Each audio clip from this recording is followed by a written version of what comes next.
ವೀಕ್ಷಕರೇ ನಮಸ್ಕಾರ. ಜಿತ್ media network YouTube ವಾಹಿನಿಯ ವಿಶೇಷ ವಿಡಿಯೋ ನೋಡೋದಕ್ಕೆ ನಿಮಗೆಲ್ಲ ಸ್ವಾಗತ.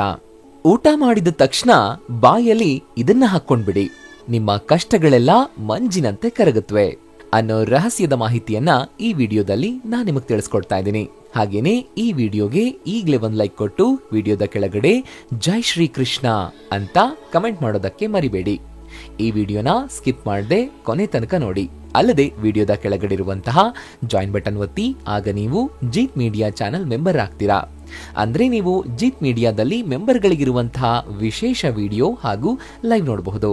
ಊಟ ಆದ ತಕ್ಷಣ ಸೋಂಪು ಅಥವಾ ಬಡೆ ಸೊಪ್ಪನ್ನ ತಿನ್ನೋ ಅಭ್ಯಾಸ ಇದೆಯಾ? ಹಾಗಿದ್ರೆ ನೀವು ಈ ಅಭ್ಯಾಸವನ್ನ ಯಾವ ಕಾರಣಕ್ಕೂ ನಿಲ್ಲಿಸಬೇಡಿ. ಹಾಗೇನಾದ್ರೂ ನಿಲ್ಲಿಸ್ಬಿಟ್ರೆ ನಿಮಗಾಗೋ ನಷ್ಟ ನಿಮ್ಮ ಊಹೆಗೂ ಮೀರಿದ್ದು. ದಿನದಿಂದ ದಿನಕ್ಕೆ ಕಷ್ಟಗಳು ಹೆಚ್ಚಾಗ್ತಾ ಹೋಗುತ್ತೆ. ಇಷ್ಟು ದಿನ ಎಲ್ರಿಗೂ ಗೊತ್ತಿರೋ ವಿಷಯ ಏನು ಅಂತಂದ್ರೆ ಬಡೆ ಸೊಪ್ಪನ್ನ ತಿನ್ನೋದ್ರಿಂದ ಚೆನ್ನಾಗಿ ಜೀರ್ಣ ಆಗುತ್ತೆ ಅಂತ.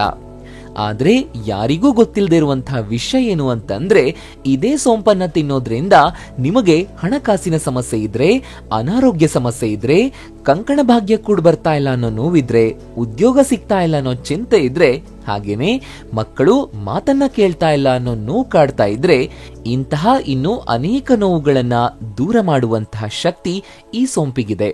ಅದಕ್ಕೆ ಹೇಳಿದ್ದು ಪ್ರತಿದಿನ ಊಟ ಮಾಡಿದ ನಂತರ ಇದನ್ನ ತಿನ್ನಿ. ಆದ್ರೆ ಇದರ ಜೊತೆಗೆ ಇನ್ನೂ ಒಂದು ವಸ್ತುವನ್ನ ಸೇರಿಸಿ ತಿಂದ್ರೆ ಇನ್ನೂ ಉತ್ತಮ ಫಲ ನಿಮಗೆ ಸಿಗತ್ತೆ. ಅದು ಏನು ಅನ್ನೋದು ಗೊತ್ತಾಗ್ಬೇಕು ಅಂತಂದ್ರೆ ಈ ವಿಡಿಯೋನ ಕೊನೆ ತನಕ ಸ್ಕಿಪ್ ಮಾಡದೆ ನೋಡಿ. ಸೋಂಪು ಕಾಳು ಒಂದು ಮಸಾಲೆ ಪದಾರ್ಥ. ಯಾವುದೇ ಖಾರದ ಅಡುಗೆಗೆ 4 ಕಾಳು ಸೋಂಪು ಸೇರಿಸಿ ಸಾಕು. ಅಡುಗೆ ರುಚಿ ಬಾಯಿ ಚಪ್ಪರಿಸೋ ರೀತಿ ಸಖತ್ತಾಗಿ ಟೇಸ್ಟಿ ಆಗ್ಬಿಟ್ಟಿರುತ್ತೆ. ಇದೇ ಸೋಂಪನ್ನ ಅಡುಗೆಗೆ ಬಳಸೋ ಹಿಂದೆ ಇನ್ನೊಂದು ಕಾರಣನೂ ಇದೆ. ಇದು ಜೀರ್ಣ ವ್ಯವಸ್ಥೆಗೆ ತುಂಬಾ ಸಹಕಾರಿಯಾಗಿರುತ್ತೆ. ಆದ್ರಿಂದ ಹಿಂದಿನ ಕಾಲದಲ್ಲಿ ನಮ್ಮ ಹಿರಿಯರು ಈ ಸೋಂಪು ಕಾಳು ಇಲ್ಲದೆ ಅಡುಗೆನೇ ಮಾಡ್ತಾ ಇರಲಿಲ್ಲ. ಅದರಲ್ಲೂ ಮಾಂಸದ ಅಡುಗೆ ಮಾಡಿದ್ರೆ ಈ ಕಾಳನ್ನ ಹಾಕದೆ ಮಾಡ್ತಾನೆ ಇರ್ತಿರ್ಲಿಲ್ಲ.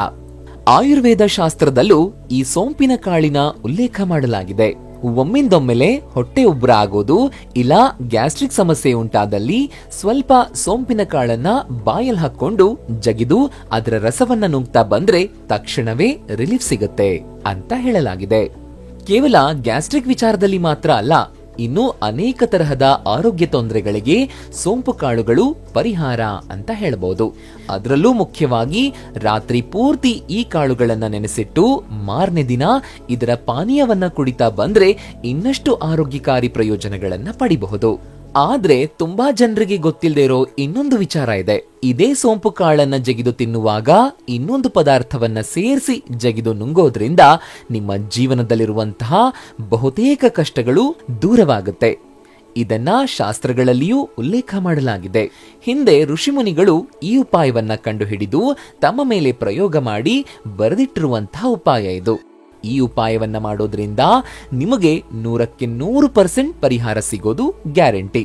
ಆ ಉಪಾಯ ಹೇಗ್ ಮಾಡೋದು ಅಂತ ತಿಳ್ಕೊಳ್ಳೋ ಮುನ್ನ ನೀವು ತಿಳ್ಕೊಳ್ಬೇಕಾಗಿರೋ ಇನ್ನೊಂದು ವಿಚಾರ ಇದೆ. ಪ್ರತಿಯೊಬ್ಬ ವ್ಯಕ್ತಿಯ ದೇಹದಲ್ಲೂ ನವಗ್ರಹಗಳು ವಾಸ ಇದೆ. ಮುಖದಿಂದ ಕುತ್ತಿಗೆಯವರೆಗೆ ಸೂರ್ಯನ ವಾಸಸ್ಥಾನ, ಹೃದಯ ಮತ್ತು ಮನಸ್ಸಿನಲ್ಲಿ ಚಂದ್ರನ ವಾಸಸ್ಥಾನ, 2 ಭುಜಗಳಲ್ಲಿ ಬುಧ ಮತ್ತು ಗುರುವಿನ ಸ್ಥಾನ ಹಾಗೂ ಮಂಡಿಯಲ್ಲಿ ಶುಕ್ರ ಹಾಗೂ ಶನಿಯ ವಾಸಸ್ಥಾನ ಅನ್ನೋದು ಶಾಸ್ತ್ರಗಳಲ್ಲಿ ಸ್ಪಷ್ಟವಾಗಿ ಉಲ್ಲೇಖ ಮಾಡಲಾಗಿದೆ.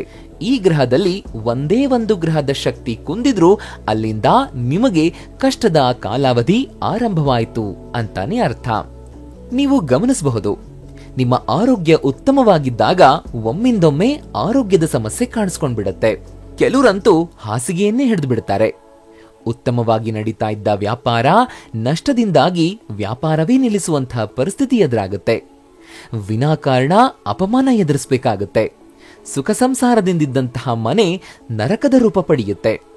ಹೀಗೆ ಇನ್ನು ಬೇರೆ ಬೇರೆ ಸಮಸ್ಯೆಗಳು ಒಂದಾದ ಮೇಲೊಂದು ಕಾಣಿಸ್ಕೊಂಡು ಜೀವನವೇ ದುಸ್ತರವನ್ನಾಗಿ ಮಾಡಿಬಿಟ್ಟಿರುತ್ತೆ.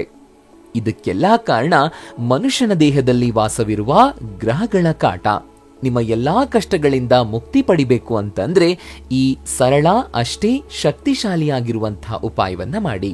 ನೀವು ಬೆಳಿಗ್ಗೆ ಆಗ್ಲಿ ಇಲ್ಲ ಮಧ್ಯಾಹ್ನ ಆಗ್ಲಿ ಅಥವಾ ರಾತ್ರಿ ಊಟ ಮಾಡಿದ ಮೇಲೆ ಮೊದಲು ಚೆನ್ನಾಗಿ ನೀರು ಕುಡಿರಿ. ಆ ನಂತರ ಸೋಂಪಿನ ಕಾಳನ್ನ ಚೆನ್ನಾಗಿ ಅಗಿದು ತಿನ್ನಿ. ಆದ್ರೆ ಅದರ ಜೊತೆಗೆ ನೀವು ಸ್ವಲ್ಪ ಬೆಲ್ಲವನ್ನ ಮಿಶ್ರಣ ಮಾಡಬೇಕು. ಇದನ್ನ ಮಿಶ್ರಣ ಮಾಡಿದ್ರೇನೆ ಈ ಉಪಾಯ ತನ್ನ ಅಸಲಿ ಕೆಲಸವನ್ನ ಶುರು ಮಾಡೋದು. ಈಗ ಸೋಂಪಿನ ಕಾಳು ಹಾಗೂ ಬೆಲ್ಲವನ್ನ ಚೆನ್ನಾಗಿ ಅಗಿದು ನುಂಗಿಬಿಡಿ.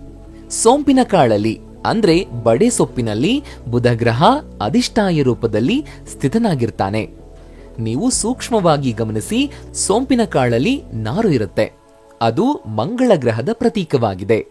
ಹಾಗೇನೆ ಸೋಂಪಿನ ಕಾಳಿನಲ್ಲಿ ಸ್ವಲ್ಪ ಒಗರಿನ ಅಂಶವಿರುತ್ತೆ. ಇದು ರಾಹು ಮತ್ತು ಕೇತುವಿನ ಸಂಕೇತ.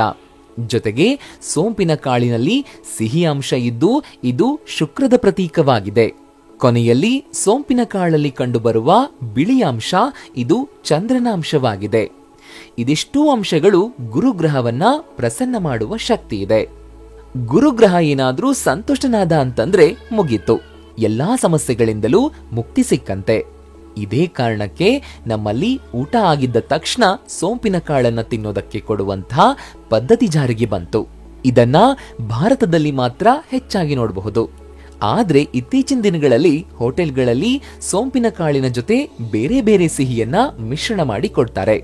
ಅಂಥದ್ದನ್ನ ತಿಂದ್ರೆ ಏನೂ ಪ್ರಯೋಜನ ಇಲ್ಲ. ಬೆಲ್ಲ ಮತ್ತು ಸೋಂಪಿನ ಕಾಳಿನ ಮಿಶ್ರಣ ಮಾಡಿ ತಿನ್ನಿ. ಇದು ನಿಮ್ಮ ಕಷ್ಟಗಳಿಂದ ಪಾರು ಮಾಡುವಂತಹ ಶಕ್ತಿಯನ್ನ ಹೊಂದಿದೆ.